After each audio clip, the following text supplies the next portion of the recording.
This is precisely how money is used to control you, because you associate money with freedom and comfort and like affordable living, meaning like you can afford yourself a comfortable lifestyle. The more money you have, the easier your life will become.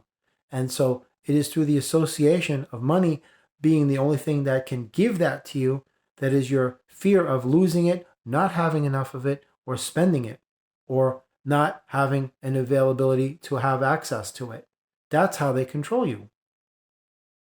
That's exactly how they control you, because you believe money to be the epitome of your existence, to be the very embodiment of the everything of your everything. That's why the only thing that's on your mind constantly is money, because they control you with it.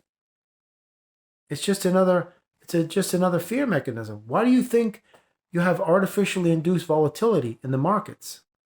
Why do you think you have inflation?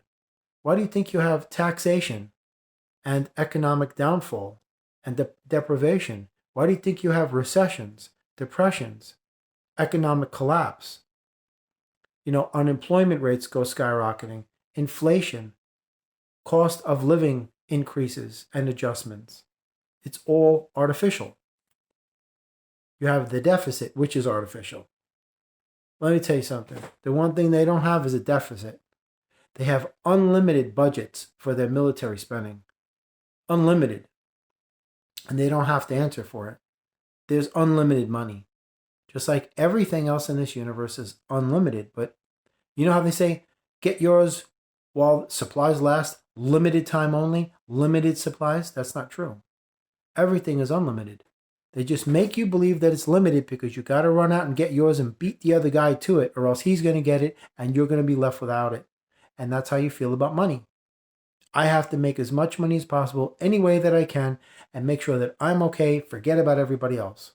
They have trained you to be not only desensitized, but also cold, heartless, and emotionless, that you're uncaring for anyone else. The only thing that you're concerned with is your own self preservation and your own sense of survival and your own family.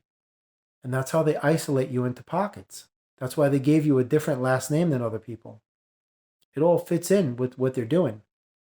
Why do people have different last names if we're all a part of the same soul family, a part of the same energy that is source? We all come from source, from the one. So that means we're all one.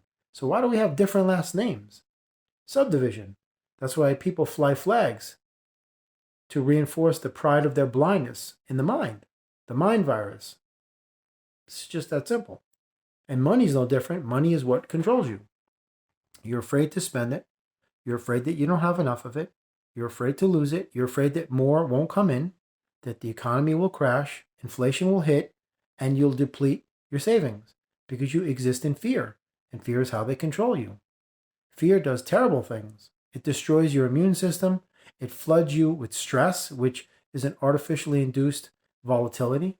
This is when you stress yourself out, you are actually inducing an energy that manifests itself into tangible physical ailments. I mean, you're literally worrying yourself to death. That statement, that old saying is very true. That is the power of the mind, what it can do to the body. But the mind cannot exceed the limitations of the physical.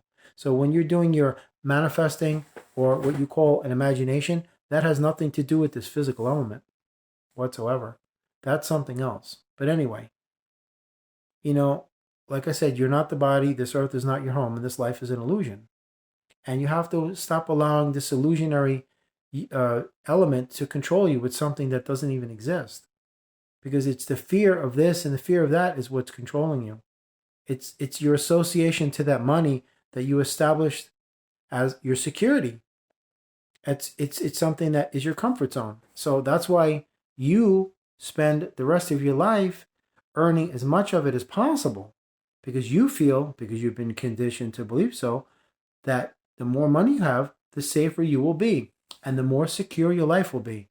And you will go to any means or any lengths or any extents to make sure that not only you make as much as possible, but come tax time, you can shelter as much of it as possible, saving yourself. So this way you get to keep it, that they don't take it from you. And then when you pass away, you don't take a single cent with you.